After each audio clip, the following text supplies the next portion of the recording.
Hello viewers, welcome to the grow Telugu YouTube channel. College చదివే ప్రతి ఒక్క యువకుడు కూడా మన లైఫ్ అనేది ఒక బైక్ రాగానే సెట్ అయిపోతుంది. అండ్ దాంట్లో ముఖ్యంగా పల్సరా లేకపోతే కేటీఎమ్మా అని ఇటువంటి చాలా ఆలోచనలు చేస్తూ ఉంటాం. కాకపోతే ఇప్పుడు ఇటువంటి స్టాక్ అనాలిసిస్ని మొదలుపెట్టిన తర్వాత నుంచి ఒక బైక్ కానీ ఒక కార్ గురించి ఆలోచించేటప్పుడు అసలు దీనికి కావాల్సిన కాంపోనెంట్ పరికరాలని ఏ కంపెనీస్ మనకి అందిస్తున్నారు అనే వాటి మీద అండ్ వాళ్ళ యొక్క స్టాక్ యొక్క అనాలిసిస్ ఎలా ఉంటుంది అనే దాని మీద దృష్టి అనేది వెళుతుంది. అయితే ఈరోజు నేనే రాజు నేనే మంత్రి అని మోనోపోలిస్ సిరీస్ యొక్క భాగంగా నేను ఇటువంటి ఆటోమోటివ్ కాంపోనెంట్స్ అప్లై చేసే ఒక కంపెనీ ఏదైతే చాలా ప్రాముఖ్యమైన పొజిషన్లో మన దేశంలోనే నిర్వహిస్తున్నారో వాళ్ళ వ్యాపారాన్ని, అటువంటి కంపెనీని తీసుకుని మేము ముందుకు రావడం జరిగింది. అయితే ఈ పర్టికులర్ కంపెనీ వాహనాలకి కావాల్సిన driver information system and sensors ఇటువంటి ఆటోమోటివ్ టెలిమాటిక్స్ టెక్నాలజీని అందిస్తున్నారు.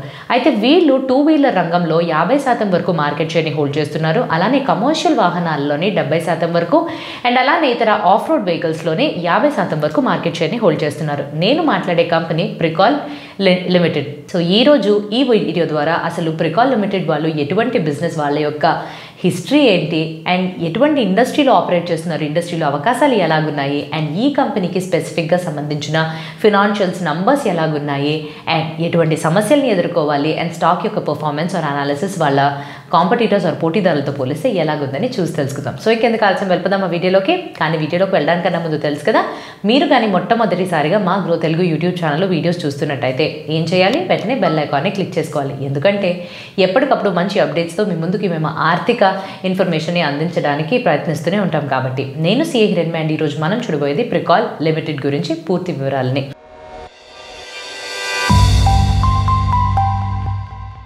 సో మొట్టమొదటిగా వీళ్ళ యొక్క హిస్టరీ గురించి తెలుసుకుందాం. 1975లోని కోయంబత్తూర్ని హెడ్ క్వార్టర్స్గా నిర్మించుకుని వీళ్ళు అప్పటి నుంచి ఇప్పటిదాకా 48 సంవత్సరాలుగా ఆటోమొబైల్ రంగానికి సంబంధించిన ఆటో యాన్సిలియరీ ఇండస్ట్రీస్కి కావాల్సిన కాంపోనెంట్స్ ఆర్ పరికరాలని అందించడంతో పాటు ప్రెసిషన్ ఇంజనీర్డ్ ప్రోడక్ట్స్ని కూడా మన ముందుకి తీసుకొస్తున్నారు. సో వీళ్ళు ఈ పర్టికులర్ రంగంలోని ఈ పర్టికులర్ ప్రోడక్ట్స్ని తయారు చేయడం కోసం మన దేశంలోనే 9 చోట్ల మ్యానుఫ్యాక్చరింగ్ ప్లాంట్స్ అనేవి ఉన్నాయి.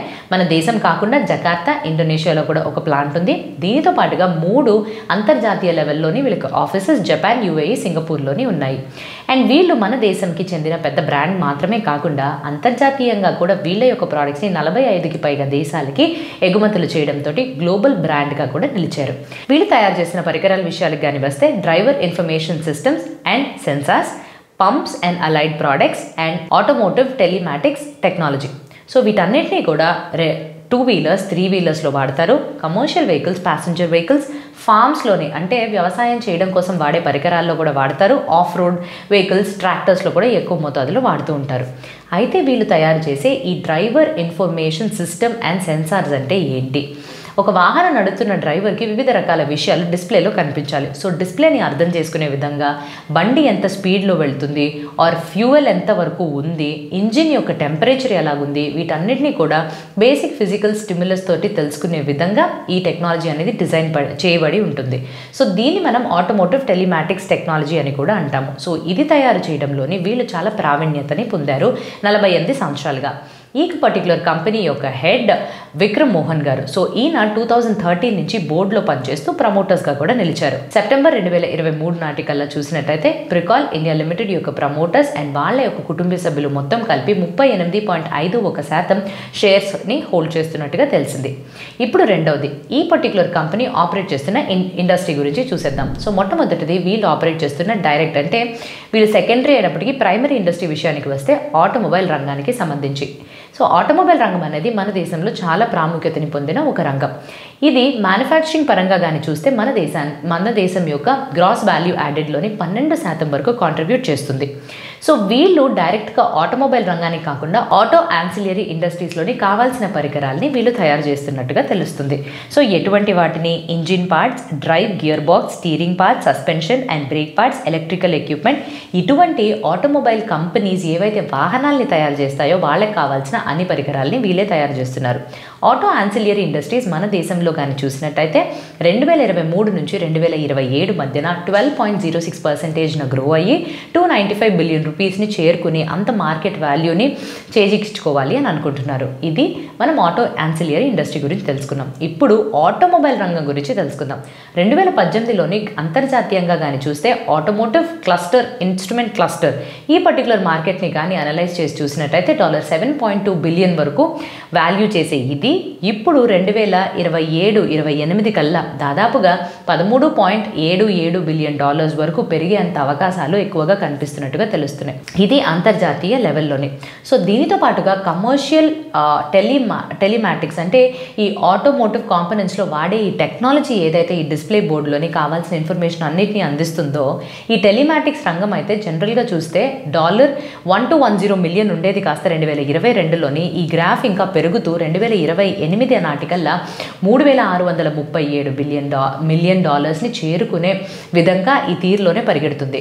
అండ్ ఆటోమొబైల్ రంగం ఎవరైతే ఒరిజినల్ ఎక్విప్మెంట్ మ్యానుఫ్యాక్చరర్స్ అంటే వాహనాలు తయారు చేస్తున్నారో వాళ్ళ యొక్క అంచనా ప్రకారం కూడా ఇప్పుడు ఉండే 26 మిలియన్ వాహనాలు కాస్త ఇంకొన్ని సంవత్సరాల పాటుగా 76 అంటే 76 మిలియన్ వరకు చేరుకునే అవకాశాలు, 50 మిలియన్ వరకు ప్రొడక్షన్ జరిగే వాహనాలు, అన్ని రకాల వాహనాలని 2 వీలర్స్ కావచ్చు, 3 వీలర్స్ కావచ్చు, 4 వీలర్స్ కావచ్చు, అందులో heavy vehicles, commercial, passenger vehicles వీటన్నిటినీ కూడా పెంచుకుని అది ఉత్పత్తి చేసే విధంగా వాళ్ళ ప్రణాళికలు అయితే చూపిస్తున్నారు. సో ఇలాంటి వాహనాలు వచ్చేటప్పుడు ఎలక్ట్రిక్ వెహికల్స్కి కూడా మంచి డిమాండ్ అనేది మనం చూస్తున్నాం. ఇటీవలే చాలా వరకు పర్యావరణాన్ని కాపాడడం మూలంగానో అండ్ ఎవరైతే ప్రభుత్వం వాళ్ళు కూడా వాళ్ళ యొక్క పథకాలు ఈ ఎలక్ట్రిక్ వెహికల్స్ కోసం చాలా స్పెసిఫిక్గా ఇస్తున్నారు కాబట్టి వీటన్నిటి వల్ల కూడా ఎలక్ట్రిక్ వెహికల్స్ యొక్క డిమాండ్ పెరుగుతుంది. సో ఎలక్ట్రిక్ వెహికల్స్కి సరిపోయేటట్టుగా డ్రైవర్ ఇన్ఫర్మేషన్ సిస్టమ్స్ అండ్ సెన్సార్స్ని వీళ్ళు ప్రత్యేకంగా తయారు చేయడం వల్ల డిమాండ్ అనేది వీళ్ళకు కూడా పెరుగుతుంది. అంతర్జాతీయ లెవెల్లో కానీ ఈ కంపెనీ యొక్క పొజిషన్ కానీ చూస్తే జపాన్కి సంబంధించిన నిప్పో సైకా తర్వాత వీళ్ళే సెకండ్ లార్జెస్ట్ ప్లేయర్గా 2 వీలర్స్కి సంబంధించిన సెగ్మెంట్లో ఆపరేట్ చేస్తున్నారు. మన దేశం విషయానికి వస్తే వీళ్ళే మొట్టమొదటిది అంటే టాప్ 53% మార్కెట్ షేర్ తోటి టాప్ ప్లేయర్గా నిలిచారు. వీళ్ళ తర్వాత మిండా కార్పొరేషన్ వాళ్ళు 2వ స్థానాన్ని సొంతం చేసుకున్నారు. అయితే మిండా కార్పొరేషన్ వాళ్ళు గత సంవత్సరం ఫిబ్రవరిలోని ఈ ప్రికాల్ లిమిటెడ్లోని 15.7% స్టేక్ని కైవసం చేసుకున్నారు. ఇలా చేసుకోవడంతో వీళ్ళ యొక్క మార్కెట్ షేర్ అనేది 15% దగ్గర బలపడింది. అయితే ఈ 15.7% దగ్గర మాత్రం ఆగకుండా ఇంకా ఎక్కువగా కైవసం చేసుకోవాలి అంటే 24.5% వరకు స్టేక్ని సంపాదించాలి అని అంటూ ముందుకు వెళ్తున్నట్టుగా తెలుస్తుంది. కాకపోతే ఈ పర్టికులర్ ప్రాసెస్ అనేది ఇప్పుడు హైకోర్టులోని ఒక కేసు ఫైల్ చేయడంతో కొంచెం స్లో అయ్యింది. అండ్ ఈ కేసు ఎలా వెళ్తుంది అనే దాన్ని బట్టి ఈ పర్టికులర్ రిజల్ట్స్ కూడా మారే అవకాశాలు కనిపిస్తున్నాయి. ఇప్పుడు బిజినెస్ యొక్క సెగ్మెంట్స్ పరంగా చూద్దాం. ఈ పర్టికులర్ కంపెనీ వాళ్ళు 2 సెగ్మెంట్స్లో ఆపరేట్ చేస్తున్నారు. మొట్టమొదటి segment driver information and connected vehicle solutions, రెండోది actuation control and fluid management system. So మొదటి సెగ్మెంట్ ఏదైతే driver information and connected vehicles solutions ఈ పర్టికులర్ సెగ్మెంట్ ఉందో దీని గురించి మనం ముందే చూసాము. సో ఒక వాహనం నడుపుతున్న డ్రైవర్కి కావాల్సిన అన్ని రకాల ఇన్ఫర్మేషన్ని డిస్ప్లే పరంగా చూస్తే ఇంటగ్రేటెడ్ డిస్ప్లేతో పాటుగానే వివిధ రకాల ఇన్ఫర్మేషన్స్ అనేవి అర్థమయ్యే విధంగానే బాగా అర్థం చేసుకుని కాంప్రహెన్సివ్గా ఉండే విధంగానే వీళ్ళు తయారు చేసి తీసుకొస్తున్నారు. సో ఇక్కడ ఆన్బోర్డ్ నావిగేషన్తో పాటు mobile screen mirroring and real time FOTA so ఈ పర్టికులర్ అనుభవాన్ని పెంచే తీరులోనే వీళ్ళు పనిచేస్తున్నారు. అండ్ దెన్ సెన్సార్ సిస్టమ్స్ని తయారు చేస్తున్నారు. సెన్సార్ సిస్టమ్ అంటే ఏంటి? ఒక వాహనంలోని ఫ్యూయల్, పెట్రోల్ కానీ డీజిల్ కానీ ఏ లెవెల్ వరకు ఉంది అనేది ఫిజికల్ స్టిమ్యులస్ అంటే హీట్ పరంగానో, సౌండ్ పరంగానో, లైట్ పరంగానో ఈ ఇన్ఫర్మేషన్ని క్యాప్చర్ చేసుకునే టెక్నాలజీని అందిస్తున్నారు. దీంతో పాటుగా బ్యాటరీ మేనేజ్మెంట్ సిస్టమ్స్తో పాటుగా వివిధ రకాల పరికరాలైన wiping system, disc brake, fuel pump, oil pump వీటన్నిటిని కూడా తయారు చేస్తున్నారు. 2023లో జరిగిన ఈవీ ఆటో ఎక్స్పో ఏదైతే ఎలక్ట్రికల్ వెహికల్స్కి సంబంధించిన ఈ పర్టికులర్ ఎక్స్పోలోని వీళ్ళు సొంతగా తయారు చేసినవి ఏవైతే ఎలక్ట్రిక్ వెహికల్స్కి సరిపోయే విధంగా హెడ్ అప్ డిస్ప్లేస్, ఈ cockpits, disc brake, round TFT instrument cluster, TFT smart clusters, electric coolant pump అన్నిటినీ కూడా మన ముందుకి తీసుకొచ్చారు. అండ్ ఈ cockpits and head up display lamps ఏవైతే ఉన్నాయో వీటిని ఇంకా మెరుగ్గా మంచి టెక్నాలజీతో అందించే విధంగా ఒక చైనీస్ కంపెనీతో టైఅప్ అయినట్టుగా తెలుస్తుంది. Financial year 2024 first half year వరకు కానీ చూసినట్టయితే 1084 crores వరకు వీళ్ళు రెవెన్యూని క్లాక్ చేశారు. ఫినాన్షియల్ ఇయర్ 2023లోని వీళ్ళు ప్రోడక్ట్ వైజ్గా అసలు ఎంత రెవెన్యూని సంపాదించారని తెలిస్తే అత్యధికంగా 65% వరకు వీళ్ళకి 2 వీలర్స్ అండ్ 3 వీలర్స్ నుంచి వచ్చింది.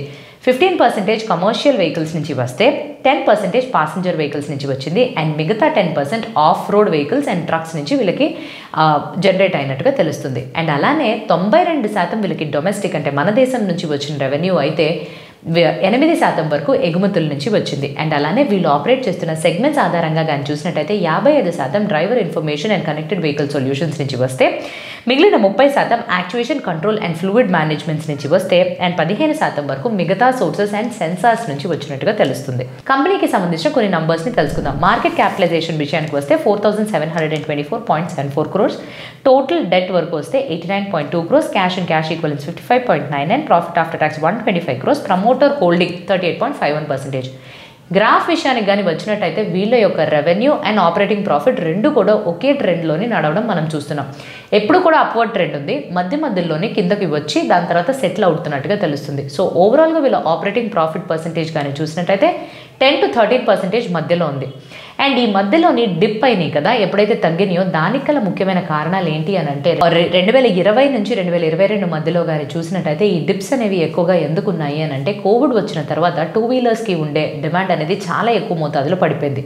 వీళ్ళకి 65% వరకు రెవెన్యూ అనేది ఇక్కడి నుంచే రావడం వల్ల మొత్తంగా వీళ్ళ ఆదాయం అనేది దెబ్బతినింది. అండ్ రెండోది వీళ్ళకి కొన్ని ఫారిన్ సబ్సిడరీస్ ఉన్నాయి, అవన్నీ కూడా లాస్లోకి వెళ్ళిపోయి ఆపరేట్ చేయడం మూలాన ఆ సంవత్సరంలోని వాటిని అమ్మేయడంతో ఇంపాక్ట్ అనేది రెవెన్యూ తగ్గిపోవడం చూసాం. ఇలాగా అమ్మేసిన ఇంకొన్ని సంవత్సరాల తర్వాత ఎక్స్పెన్సెస్ అనేవి ఆ సబ్సిడరీస్కి తగ్గిపోయింది కదా, లేవు కదా, ఇప్పుడు వెళ్ళిపోయినాయి కదా. సో అందువల్ల రెవెన్యూ అనేది స్థిరపడి ఆపరేటింగ్ ప్రాఫిట్ మార్జిన్ కూడా 10 నుంచి 13% మధ్యలోనే స్థిరపడింది. ఇప్పుడు 2023 పరంగా కానీ చూసినట్టయితే వెహికల్స్కి ఉండే డిమాండ్ పెరిగింది, ఆటోమొబైల్ ఇండస్ట్రీ మంచిగా రాణిస్తుంది. అందువల్లే ఆటో యాన్సిలియరీ ఇండస్ట్రీస్ వీళ్ళకి ముఖ్యమైన ఇండస్ట్రీ ఏదైతే వీళ్ళు సరఫరా చేస్తున్నారో అది కూడా బాగానే రాణిస్తున్నట్టు తెలుస్తుంది. 2018లోని నెట్ ప్రాఫిట్ 9 కోట్లు మాత్రమే ఉంది. 2023లోని ఇది కాస్త 125 కోట్లు చేరింది. కాకపోతే మధ్యలో ఏమైంది, 2018, 2019, 2020లోని ప్రాఫిట్ అనేది లేదండి, లాస్లోనే ఆపరేట్ చేశారు. దీనికి గల ముఖ్యమైన కారణాలు నేను ఇంతకుముందు చెప్పినట్టుగానే ఫారిన్ సబ్సిడరీస్ ఏవైతే లాస్లో ఆపరేట్ చేస్తున్నాయో వాటి యొక్క లాస్ కూడా కంబైన్ చేసి చేశారు. అయితే ఈ సంవత్సరం డిమాండ్ పెరగడం అనేది మనం అందరం చూసాం కాబట్టి ఒకేసారి ప్రాఫిట్ గ్రోత్ పరంగా చూస్తే 124.99% పెరిగింది. గత 5 సంవత్సరాలకి డీటెయిల్స్ కానీ తీసి చూస్తే 34% పెరిగినట్టుగా తెలుస్తుంది. గత 3 సంవత్సరాలు అయితే 47% వరకు ప్రాఫిట్ గ్రోత్ అనేది ఉంది.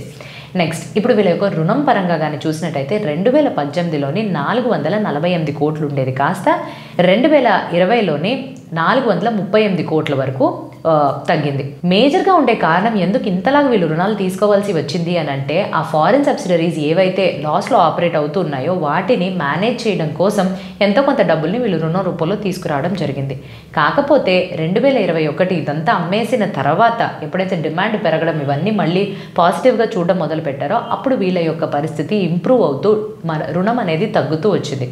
ఇంకా ఎవిడెంట్గా రైట్స్ ఇష్యూ ద్వారా వీళ్ళు 81 కోట్లని రేస్ చేశారు. ఇలా వచ్చిన డబ్బుతోటి కొంచెం రుణాన్ని తీర్చుతూ డెట్ ఈక్విటీ రేషియోని చాలా బాగా మెరుగుపరుచుకున్నారు. 0.45 టైమ్స్ నుంచి 0.25 టైమ్స్కి మాత్రమే కుదించేశారు. 2023 నుంచి 2025 మధ్యలోనే 600 కోట్ల వరకు క్యాపిటల్ ఎక్స్పెండిచర్ ఖర్చు చేసి బిజినెస్ ఎక్స్పాన్షన్ ఇటువంటి వాటిని చాలా రకాలుగా ప్లాన్ చేశామన్నట్టు ప్రణాళికలు తెలిపారు. అండ్ ఆల్రెడీ ఈ సంవత్సరంలో 80 కోట్ల వరకు ఖర్చు చేశారు. అయితే ఈ కంపెనీ ఎదుర్కోవాల్సిన సమస్యలు ఏంటి? 2 ముఖ్యమైన సమస్యలు. మొట్టమొదటిది, వీళ్ళకి వచ్చే ఆదాయంలో 65% వరకు 2 wheeler segment or 3 wheeler segments నుంచి వస్తున్నాయి. అండ్ ఎవిడెంట్గా కోవిడ్ వచ్చినప్పుడు ఈ డిమాండ్ అనేది మనం పడిపోవడం చూసాము. సో ఇలాగ కాన్సన్ట్రేషన్ రిస్క్ ఒకే చోటు నుంచి ఎక్కువగా ఉన్నప్పుడు ఆ పర్టికులర్ రంగానికి ఆ పర్టికులర్ సెగ్మెంట్కి ఏదైనా అయింది అని అంటే వీళ్ళు ఓవరాల్గా వచ్చే ఈ ఆదాయం అనేది దెబ్బతింటుంది. రెండోది, వీళ్ళు తయారు చేయవలసిన ఈ పర్టికులర్ పరికరాల కోసం రా మెటీరియల్స్ని వీళ్ళు దిగుమతి చేసుకుంటున్నారు. అంటే 40 నుంచి 45% వరకు దిగుమతులే. ఆ 40-45%లోనే 65 నుంచి 70% వరకు మొదట చైనా నుంచి ఇంపోర్ట్ చేసుకుంటున్నారు, తర్వాత తైవాన్, సౌత్ కొరియా నుంచి.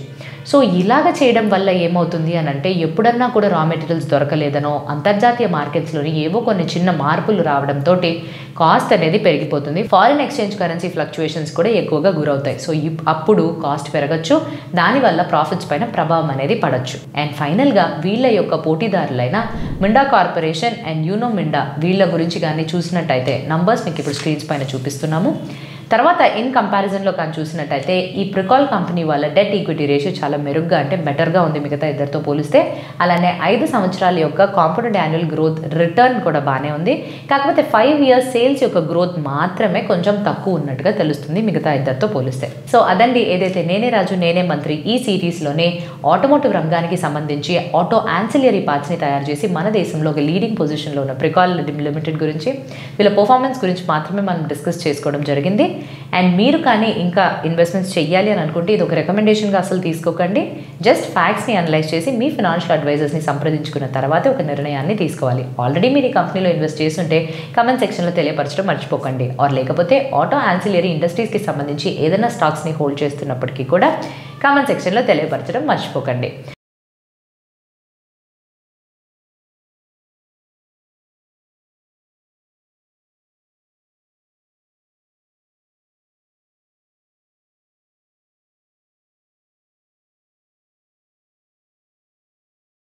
Investment in securities market are subject to market risks. Read all the related documents carefully before investing. Please read the risk disclosure documents carefully before investing in equity shares, derivatives, mutual fund, and or other instruments traded on the stock exchanges.